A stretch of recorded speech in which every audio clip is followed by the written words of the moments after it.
Allowing independent candidates to contest national elections is still causing a major headache for government. It was given until June to amend the Electoral Act, but issues of registration and seat allocation in Parliament is proving to be a bit of a problem. So where are we? Here's eNCA's Lindsay Dentlinger. Parliament is racing against the clock to change the electoral law before a 2-year constitutional court deadline runs out in June. The bill was only introduced in January, but the Home Affairs Minister says this was not tardiness on his part. We took a long time before we came with a policy after the Constitutional Court judgment. We were criticized for that. There was a belief that we are scared to make any changes. But we took a long time because we were studying electoral systems around the whole world. We tried everything in our power.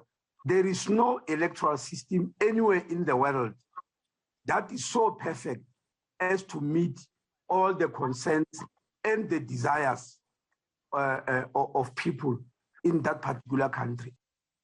Among the sticking points is how many signatures an independent candidate would have to garner to stand in an election and how much they should pay to register. But the major issue remains the allocation of seats. The bill proposes only 200 of the 400 National Assembly seats be up for grabs by independent candidates. The big issue there is that you can have an independent that needs to get 80,000 votes to get a seat, for example, where a political party might end up only needing 40,000. And that's where the issue of proportionality is coming in, and the existing system of seat allocation. I'm just wondering why that is not considered at all. But the Home Affairs Minister says he believes the proposed two-tier system gives independents the best fighting chance of getting into Parliament. They keep on mentioning that no political parties have got an advantage. And nobody says, but we are giving independents an advantage of being allocated seats alone without any political party getting anything.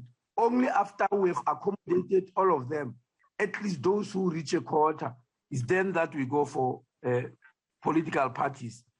The Home Affairs Committee says it's not yet at the point of deciding whether to make changes to the bill and will only be making its recommendations towards the end of May. Lindsay Dentlinger, Cape Town.